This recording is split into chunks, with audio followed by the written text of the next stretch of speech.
Existem ausências que são mais presentes do que qualquer pessoa.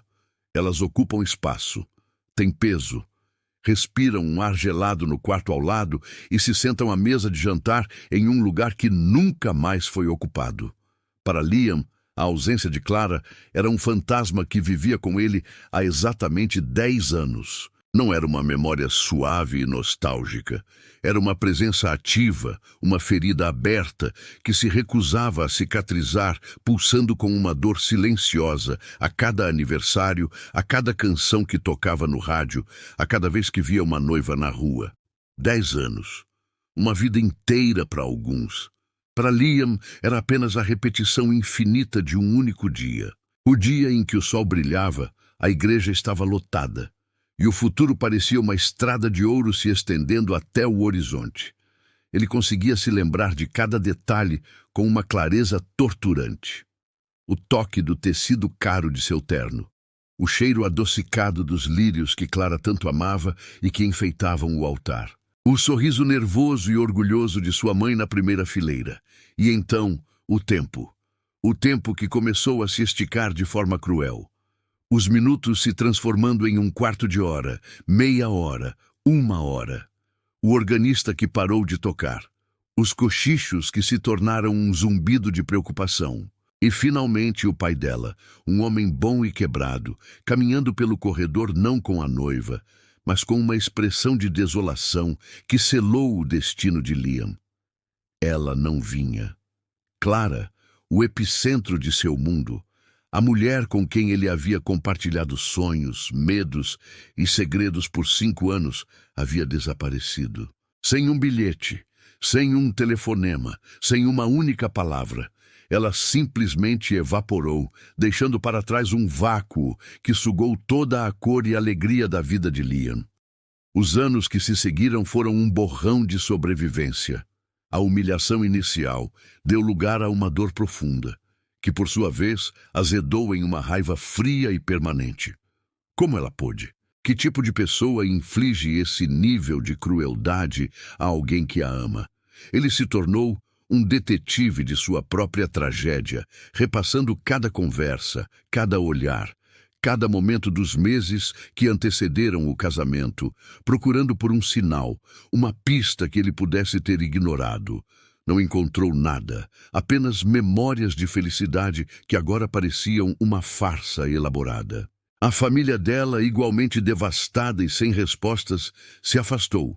O nome Clara se tornou um tabu, uma palavra proibida que causava desconforto em qualquer roda de amigos. Para se proteger, Liam construiu muralhas ao redor de seu coração. Ele se mudou para outra cidade, mergulhou de cabeça em seu trabalho como engenheiro civil, encontrando um consolo irônico em projetar pontes e estruturas sólidas, enquanto sua própria vida era um entulho. Ele tentou amar de novo, mas era impossível. Cada mulher que se aproximava era comparada ao fantasma de Clara. Cada tentativa de intimidade era sabotada por sua incapacidade de confiar.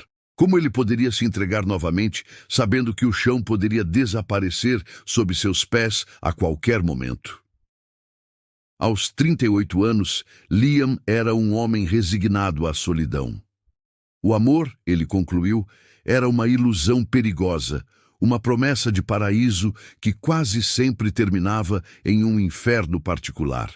O ódio por Clara havia se tornado uma companhia constante, um fogo baixo que o mantinha aquecido nas noites mais solitárias.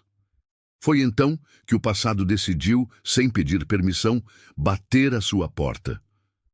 Sua mãe ligou, a voz embargada. Seu pai havia falecido subitamente. Liam voltou para a casa de sua infância, um lugar que ele evitara por anos, agora envolto em uma névoa de luto. Enquanto ajudava sua mãe a organizar os pertences de seu pai, ele foi encarregado de esvaziar o velho armário de casacos no corredor.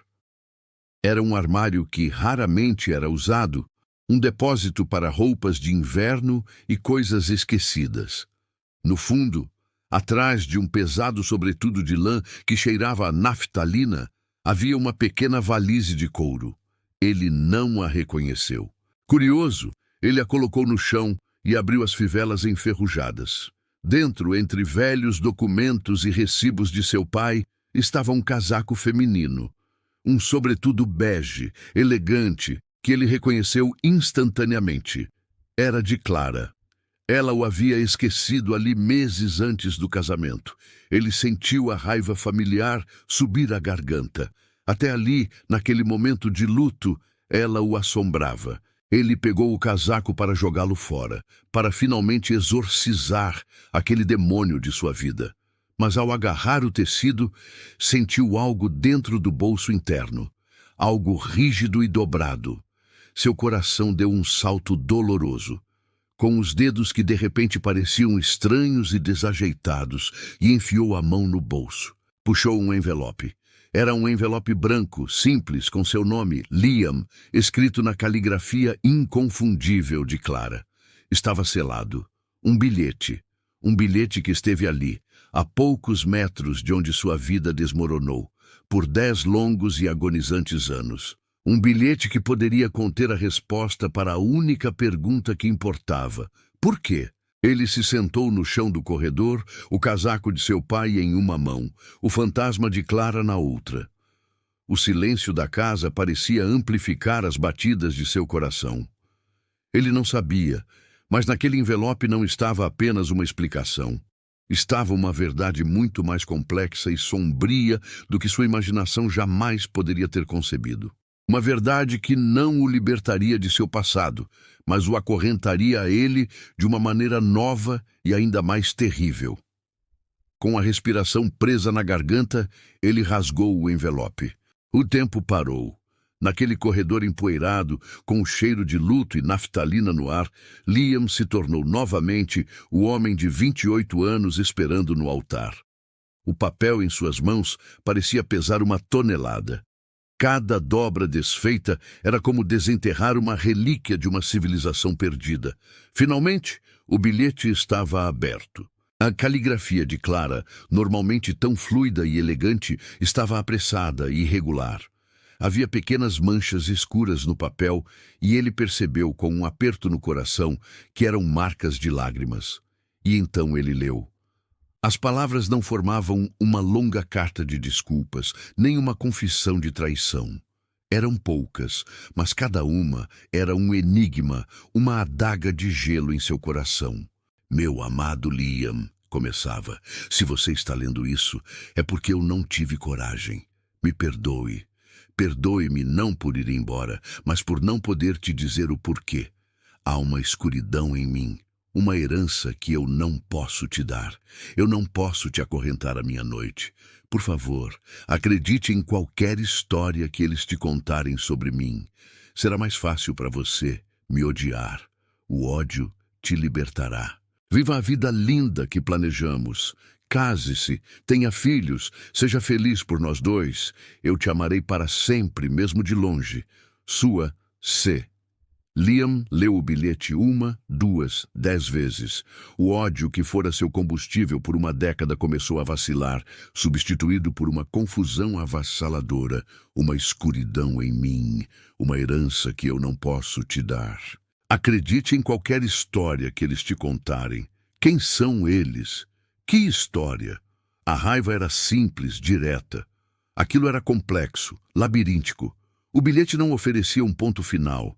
Abria um portal para um mistério ainda mais profundo. Ela não o abandonou por falta de amor. Ela o abandonou por amor para protegê-lo dele mesmo. A ideia era tão absurda que o deixou tonto.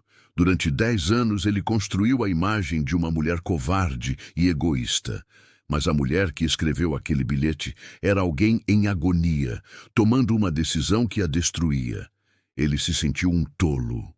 Um monstro por tê-la odiado com tanta ferocidade. A dor de ter sido abandonado foi substituída pela dor de talvez nunca ter entendido a mulher que amava. Naquela noite ele não dormiu. Repassou cada memória, mas agora sob uma nova luz. Lembrou-se de momentos que havia descartado na época. O jeito como ela às vezes ficava quieta e distante por dias, sua aversão a falar sobre certos parentes, a ansiedade que a consumia nas semanas antes do casamento, que ele atribuiu ao nervosismo normal de uma noiva. Eram sinais. Ele estava cego. No dia seguinte, movido por uma nova urgência, ele fez algo que não fazia há anos. Ele procurou pela família dela. Seus pais haviam se mudado, mas ele encontrou o número do irmão mais novo dela, Daniel, com quem sempre teve uma boa relação. Ele ligou. A voz de Daniel no outro lado da linha foi fria, distante. Liam, o que você quer? Daniel, eu preciso falar com você. É sobre a Clara. Eu encontrei um bilhete. Houve um longo silêncio. Não há nada para falar, Liam. Deixe o passado em paz. Eu não posso, disse Liam, a voz firme. Ela me pediu para acreditar na história que vocês contaram. Que história, Daniel? Que escuridão era essa? Outro silêncio, mais pesado que o primeiro. Liam ouviu Daniel suspirar, um som de derrota. Me encontre no café perto da velha estação, em 1 hora, sozinho. Liam sentiu um misto de medo e esperança. Estava prestes a ouvir a história oficial. Ele não sabia, mas estava prestes a receber uma versão da verdade. Uma verdade cuidadosamente construída para protegê-lo, mas que escondia um horror ainda maior por baixo. A raiva havia morrido, dando lugar a uma busca desesperada por compreensão. Ele só queria entender o sofrimento dela. Mal sabia ele que estava apenas começando a arranhar a superfície de uma tragédia familiar tão profunda e sombria que faria a sua própria dor parecer insignificante. Daniel sentou-se em frente a Liam, sem nem mesmo pedir um café. Ele parecia um homem carregando um fardo pesado demais. Por um momento, eles apenas se encararam, 2 homens ligados por uma ausência. Você não deveria ter ligado, Liam, disse Daniel, a voz baixa, para o seu próprio bem. Eu precisei, respondeu Liam, empurrando o bilhete pela mesa. Me ajude a entender isso. Daniel olhou para o papel, mas não o tocou, como se tivesse medo de se queimar. Ele respirou fundo, o tipo de respiração que precede um mergulho em águas geladas. A escuridão que a Clara mencionou é uma doença, disse ele finalmente. Corre na nossa família pelo lado da nossa mãe, depressão severa, transtorno bipolar, com episódios psicóticos. Nossa avó passou os últimos 20 anos de vida em uma instituição. Nossa mãe luta contra isso desde que éramos crianças, com altos e baixos terríveis. Liam sentiu um frio percorrer seu corpo. Ele se lembrava da mãe de Clara como uma mulher quieta, muitas vezes ausente, mas nunca imaginou aquilo. A Clara, ele sussurrou. Ela estava bem, até alguns meses antes do casamento, continuou Daniel, os olhos fixos em um ponto na parede. O estresse, a pressão, algo despertou a doença nela. Ela começou a ter episódios, paranoia, ouviu coisas. Tinha dias em que não conseguia sair da cama. Ela estava aterrorizada, não por ela mesma, mas por você. A história começou a tomar forma, uma forma horrível. Ela viu o que a doença fez com o nosso pai. Ela viu a vida dele se transformar em um ciclo de cuidar, de se preocupar, de andar em ovos. Ela te amava demais para te condenar a isso. Ela não queria que sua vida fosse sobre a doença dela.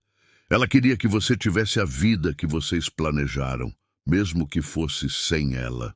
A imagem de Clara, a noiva radiante, foi substituída pela de uma jovem mulher aterrorizada, lutando contra sua própria mente. Na semana do casamento, ela teve o pior surto de todos, disse Daniel, a voz embargada. Foi assustador. Ela não reconhecia ninguém. Meus pais tomaram uma decisão. Eles a internaram em uma clínica. E para te proteger, para te dar um final limpo, eles inventaram a história do abandono. Deixaram você odiá-la, porque o ódio te faria seguir em frente. A piedade te prenderia para sempre. A revelação atingiu Liam como uma onda. O ódio, a raiva, a humilhação de 10 anos. Tudo se desfez, revelando a verdade nua e crua. Ele não foi abandonado, ele foi poupado. Clara não foi uma covarde, ela foi uma mártir. Ela se sacrificou por ele. Uma dor aguda e lancinante, diferente de tudo que ele já sentira, o atravessou. Não era a dor da rejeição, mas a dor da empatia, da perda e uma culpa esmagadora por tê-la julgado tão mal. Onde ela está? Perguntou Liam, a voz rouca. Ela está bem? Daniel hesitou. Ela vive em uma clínica particular no interior. É um lugar tranquilo. Ela tem dias bons e dias ruins. Mas ela nunca perguntou por você. Meus pais acham que é parte da doença, ou talvez seja doloroso demais. Liam sentiu uma nova determinação se solidificar dentro de si. A história não podia terminar assim. O ódio havia morrido, mas em seu lugar nasceu uma necessidade avassaladora de vê-la, de dizer que ele entendia, de pedir perdão por tê-la odiado. Eu preciso vê-la, Daniel. Liam, não, meus pais, não me importo com seus pais. Liam o interrompeu, a voz subindo pela primeira vez.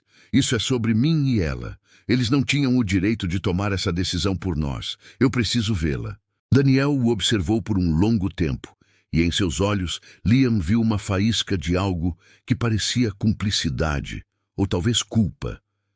Ele pegou um guardanapo e escreveu um endereço. Não diga que eu te dei isso, disse ele, levantando-se. E se prepare, Liam. A pessoa que você vai encontrar pode não ser a Clara que você se lembra. A verdade que ele tanto buscou era trágica, mas parecia completa. Ele finalmente tinha seu ponto final. Mas Liam não sabia que aquela verdade, por mais dolorosa que fosse, era apenas um escudo. Um escudo construído para esconder uma verdade ainda mais profana, um segredo que não estava na herança genética de Clara, mas nas ações monstruosas de um homem que deveria protegê-la. A viagem até a clínica foi um borrão de ansiedade e ensaios mentais. O que ele diria? Como ela reagiria? A imagem da Clara, vibrante e cheia de vida, lutava contra a imagem de uma mulher doente que Daniel havia pintado. Quando ele chegou, o lugar parecia mais um resort caro do que um hospital. Mas os portões altos e a segurança rígida denunciavam sua verdadeira natureza. Usando o nome de Daniel como referência, e após uma tensa conversa com o diretor da clínica, ele conseguiu permissão para uma visita familiar. Uma enfermeira o guiou por corredores silenciosos e assépticos até um solário com paredes de vidro, com vista para um jardim perfeitamente cuidado. E lá estava ela, sentada em uma poltrona, de costas para ele, olhando para as árvores. Ela estava mais magra, e seu cabelo, antes castanho e brilhante, tinha fios de prata. O coração de Liam batia tão forte que ele podia ouvi-lo em seus ouvidos. Ele se aproximou lentamente. Clara, ele disse, a voz quase um sussurro. Ela se virou. E o mundo de Liam se estilhaçou pela segunda vez. Seus olhos, os mesmos olhos que ele amava, se arregalaram. Mas não havia confusão neles. Não havia o vazio da doença que ele esperava. Havia reconhecimento e medo, um medo absoluto. Liam, o que você está fazendo aqui? Ele vai te ver. Ele quem, Clara? Perguntou Liam, confuso, ajoelhando-se ao lado de sua cadeira. Meu pai.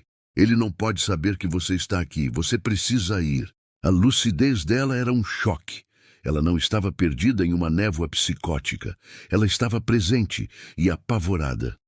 Clara, o Daniel me contou sobre a doença. Eu entendo. Eu sinto muito. Ela o interrompeu, agarrando seu braço com uma força surpreendente. A doença? Ela riu, um som sem alegria. Ah, a doença. É uma boa história, não é? Conveniente. E então, em sussurros apressados e aterrorizados, a verdade final veio à tona, uma verdade muito mais suja e perversa do que qualquer doença mental. Não existe herança genética, Liam. A minha escuridão tem um nome e um rosto. É o meu pai. Liam ficou paralisado. Na noite em que fugi, não foi por causa de um surto, foi porque ele me confrontou. Ele me disse que se eu me casasse com você, ele contaria a todos os segredos dele, as coisas que ele fez comigo quando eu era criança. A revelação caiu como chumbo no ar estéril da clínica. A doença dela, a depressão, a ansiedade, não era genética. Era o resultado de anos de abuso. O casamento, a ideia de começar sua própria família, desencadeou um estresse pós-traumático insuportável. Ele não suportava a ideia de me perder para você, ela continuou, as lágrimas escorrendo livremente. Ele me deu uma escolha: desistir de você e viver sob o controle dele, ou ele destruiria nós dois com o escândalo. Eu fugi para te proteger, sim, mas não da minha doença, dele. Eu escrevi aquele bilhete e o deixei no casaco, esperando que um dia você o encontrasse. Mas a clínica? Por que você está aqui há 10 anos? Porque alguns meses depois eu tentei denunciá-lo. E ele usou seu poder e dinheiro para me desacreditar. Com o meu histórico de depressão, foi fácil para ele convencer os médicos de que eu era instável, que estava tendo alucinações. Ele me internou aqui. Ele é meu tutor legal. Isso não é um santuário, Liam. É a minha prisão. Liam olhou ao redor. Os jardins, os corredores limpos, os sorrisos das enfermeiras. Tudo era uma fachada para um horror indizível. Ela não era uma paciente. Ela era uma prisioneira. O pai dela não a estava protegendo. Ele a estava silenciando. A história de Daniel não era uma mentira para poupar Liam. Era parte da conspiração para manter Clara enterrada viva. O bilhete devastador não era sobre um sacrifício. Era um grito de socorro que levou 10 anos para ser ouvido. Liam olhou nos olhos de Clara e, pela primeira vez em uma década, ele não viu o fantasma de uma noiva perdida. Ele viu uma sobrevivente. E ele soube, com uma clareza que queimava, que sua jornada não tinha terminado. Ela apenas havia começado. Ele não veio ali para ter um ponto final. Ele veio para começar uma guerra.